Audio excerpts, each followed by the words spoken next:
Mechanical keyboards, are they awesome? Are they terrible? Who knows? Let's find out. My name's David for Living on iPad, and I simplify Apple to make everything just work for you. It's getting a bit cheesy, but I kind of like that line. If you love Apple products, hit the like button. If you want to see more videos like this, hit the subscribe button. And if you don't want to miss a thing, that's what the bell's for.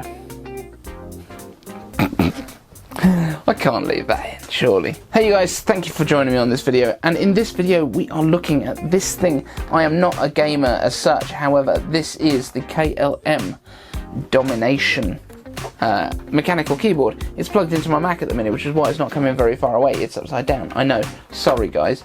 But yes, this is the KLIM Domination Keyboard. The reason that I have this, as I said, I'm not a gamer, I did not buy this. My dad signed up for a product review website. He was sent this bad boy because they obviously thought 68-year-olds are super into gaming mechanical keyboards with RGB setup that you can do and make some sick patterns across it. So that is exactly why we are looking at this today. The KLIM Domination Keyboard, that is an aggressive name. I'm impressed there. This is what I've been using for the past couple of days as my daily driver here at the desk with the iMac. There's a few things that annoy me about this, but let's start off with the stuff that's really cool. First of all, I love the fact that it is backlit. This has been my daily driver for a little while. This is the standard Magic keyboard that came with a 2013 iMac. So it's a little bit old. It runs on 2 AA batteries, which I use rechargeables because looking after that environment. But it has very short keystroke travel. It's super quick to type on. It's very much in line with the old style MacBook keyboards. So from the sort of 2009 to 2012 MacBook Pros, the MacBook Airs up until about 2017 I think, and all those kind of things. So this is not the butterfly style, this is not the new lightning style charging one that comes with the mouse where you have to plug it into the bottom and it's stupid. This is the kind of old school one, and I really enjoy it. It does type well. I have got another one, but it doesn't work anymore because I think it got damp. However, this thing, it's a beast. It's super high up. The clickety keys, because it uses blue switches, mechanic blue switches, that's all we know.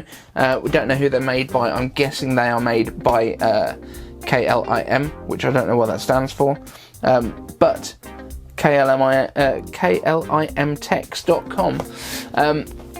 I'm guessing it's their kind of in-house one.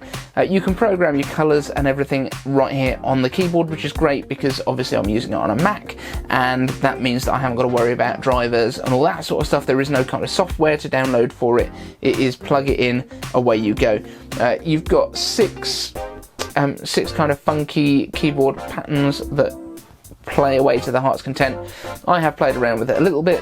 I've gone for the magenta cyan combination that matches with my LED lighting that runs around the back, and also ties in with my logo colours, because on brand is always good. As I say, I really like to have the backlight.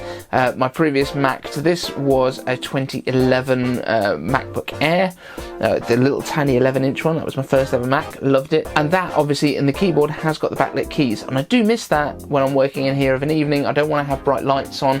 I don't want to make it too in your face because for one, I really just don't want to be sitting in bright lights before I go to bed. My iMac uses night shift, which is basically where it colours everything a little bit warmer at night time, which is super helpful. Yeah, I don't really want kind of white light everywhere. However, it's nice to have the little backlit keyboard, so I haven't got to worry about where my keyboard is. However, there are some little concerns, little things that are not concerns but niggles. Number one, the top row, the function keys, you have to press function to get the usual stuff that the Mac would just default to, so things like screen brightness, volume, stuff like that to work. As default, it goes to the F keys, which I don't know if anything on the Mac uses them. I don't use them at all as function keys. I use them for screen brightness and volume and stuff like that. So that's kind of annoying, but that's not any fault of the keyboard manufacturer, although I would quite like to have a switch where I can switch it to defaulting to the other. That would be cool.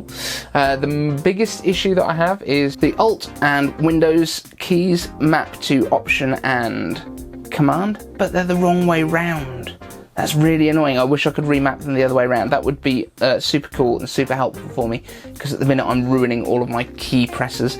However, other than that, the keycaps themselves are kind of nice, and I mean they move a little bit, they wobble a little bit. There's a little bit of kind of jiggle to them, but the activation is clicky and satisfying. I like the blue keys. At the moment I'm just typing random letters onto the sentence on my screen. But yes, I think it's pretty cool. I know nothing about mechanical keyboards. I don't know if I can type as quickly on it as I would type on this fella.